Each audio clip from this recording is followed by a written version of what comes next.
Merhaba arkadaşlar. Bugün artık sizlerle son olarak telafi dersimizi yapıyoruz. Yeni bir konumuz Region, Realism and Reaction 1922 ile 72 yıllarını kapsıyor. Tabii bütün hepsini bitirebilme imkanımız yok ama yapabildiğimiz kadar yapalım. Geri kalan kısmını da artık siz okursunuz. Evet, Irish Regionalism. Regionalism is a topical theme kept before us by the regional policies of the European Union, of which Ireland is a member, and by recent discussions of regionalism in connection with the contemporary phenomenon of economic globalization.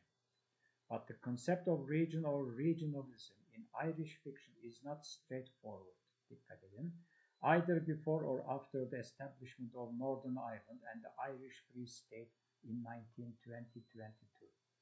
Within the tradition of regional fiction in English, Mary Edgeworth made a pioneering contribution with her Irish novel Castle Rackrent. Bunu daha önceden görmüştük, hatırlayın.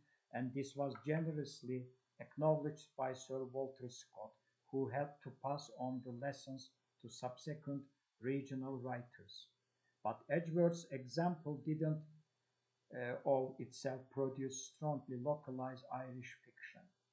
The main market for Irish fiction has always been outside Ireland.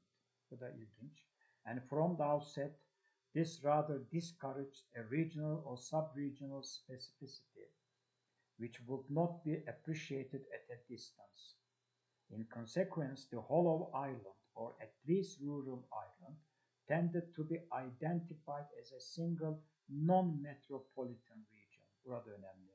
The literary province of 19th and indeed 20th century Irish writers in English, just as a largely undifferentiated Scotland tended to be seen as a single region, the province of Scottish writers.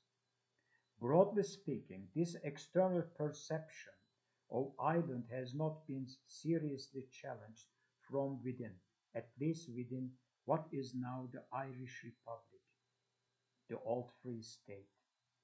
If one discounts the Dublin metropolitan area and the remaining Irish-speaking areas as special cases, then county, provincial and regional identities and rivalries throughout the rest of Ireland survive, if at all, mainly through sporting fixtures and other competitions. Since independence, the strongly centralized tradition of government has generally encouraged the sense of the whole country as a single region administered from Dublin. In 1975, after the Republic of Ireland became a member of the European Community, it was at its own request classified as a single region for the purposes of the Community regional policy, and Dublin retained full central control over regional funds allocated to Ireland. This strategic appearance of homogeneity is reflected in 20th century Irish fiction, which often continues to present a largely undifferentiated rural Ireland. In her pioneering study, the English regional novel, the Yorkshire novelist Phyllis Bentley felt able to compile a table of English regional novelists arranged by country. It would be very difficult to do the same for every county in Ireland, even if exceptions could be made for Cork or Kerr. Many of the more rural Irish counties have historically had such small populations and have received so little specific literary attention that nil returns would be inevitable. In recent years, numerous literary summer schools have sprung up across rural Ireland, including the John Hewitt Summer Schools in Antrim and Armagh, and the Brian Merriman Summer School in Clare, following the older established Yeats Summer School in Sligo. Though these schools have done something to increase awareness of the local base of particular writers, they have addressed general and national as much as regional issues, and in any case Hewitt, Merriman, and Yeats, and many of the other writers thus honored, were poets rather than novelists. Burada ilginç. The concept of an Irish regional or sub-regional novel has still not really established itself. The first three of the four provinces of Ireland, Munster, Leinster, Connaught, and Ulster, each perhaps too large and varied to have much geographical distinctiveness, have long ceased to have much administrative or political significance either. So arrangement by province rather than county would be little better. The term Leinster novelist has no more currency than Leitrim novelist or Louth novelist. On the other hand, Ulster novelist does convey something, even if Ulster, historically the 9 most northerly counties, is used inaccurately as a synonym for the 6 counties of present-day Northern Ireland. In a recent comparative study of partition and literature, Joe Cleary has observed that the political partition of the island of Ireland, strenuously resented in extreme nationalist circles, both north and south, has led to a kind of cultural partitioning as well. The state division has cut quite deeply into imaginative contours of contemporary Irish literature. Clearly does not directly acknowledge that perceived cultural difference was one of the factors leading to partition in the first place, insofar as Ulster constitutes a distinct region or imagined community in Irish fiction. This is attributable to an incoherent mixture of regional history and geography, distinctive local dialects, and aggressively insecure rival traditions in region, and politics which have become more concentrated and embittered since partition.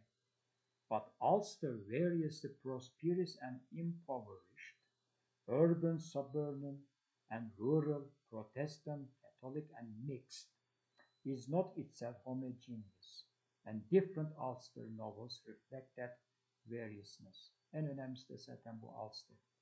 Quite early in the 19th century, when the Irish novel was still a new form, James McHenry wrote a series of novels presenting the distinctiveness of the topography, the Scots influenced speech, and the hardy, largely Presbyterian people of the northeastern corner of Ulster. Zaten biliyorsunuz İskoçya'yı oluşturanlar da ilk gelenler de İrlandalılar. Though born in the north of Ireland, the learned co-entry and educated for the ministry of the Presbyterian Church in Belfast and Glasgow, McHenry had emigrated to Philadelphia, where he worked as a doctor and journalist. He was proudly conscious that earlier Presbyterian settlers from Ulster had made a distinctive contribution to taming the American wilderness in the colonial period and had gone on to fight alongside Washington in the War of Independence. Some of that contribution is reflected in his American novel, The Wilderness or the Youthful Days of Washington. Diğer romanların isimleri var, onları geçiyorum. Engaging with recent Irish history in the even-handed manner pioneered by Sir Walter Scott's treatment of Scottish history in Waverley, are set in the north of Ireland, with detailed reference to the topography of the North Antrim coast. More or less indignant reaction to racial preconception animates McHenry's fiction as it animates many subsequent Irish fictions. His contemporary, the novelist Sidney Owenson, Lady Morgan, had helped to perpetuate the Irish stereotype of Celtic conviviality, Catholicism, Milesian fancy, and timeless, not to say a historical ardor and generosity of spirit noted in Wild Irish Girl. That this genuine Irish character gradually disappeared as one traveled up in the north of Ireland, which she effectively acknowledged as a separate region. The already widespread stage Irish perception of the Irishman at home and abroad as warm-hearted, illogical, romantic, and tactless could not accommodate Northern Irishmen such as McHenry himself. Presbyterian, Scots-descended, resourceful, grimly industrious, and uncompromising, perhaps a little dour, who in the course of the 18th century had settled in Pennsylvania and points south and west, and had toiled and fought to settle and secure an independent United States. A different kind of history and a different kind of reaction can be found in the work of Banim brothers, The Boyne Water.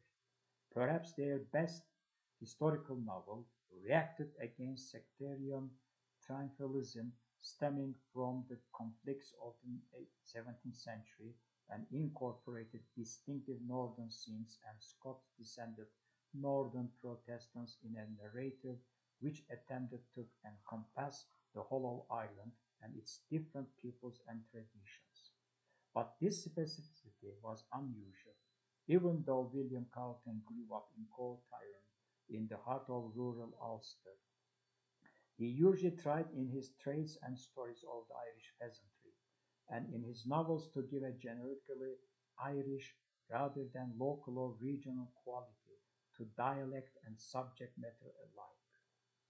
It was not until the early 20th century that the twin triumphs of mainly Catholic rationalism and rural-minded Celtic revivalism confirmed a general sense of mainly Protestant and partly urban and industrial northeast Ulster as a place apart, owing more culturally to English and lowland Scottish influences and to Protestant traditions than to the resurgent Celtic Catholicism.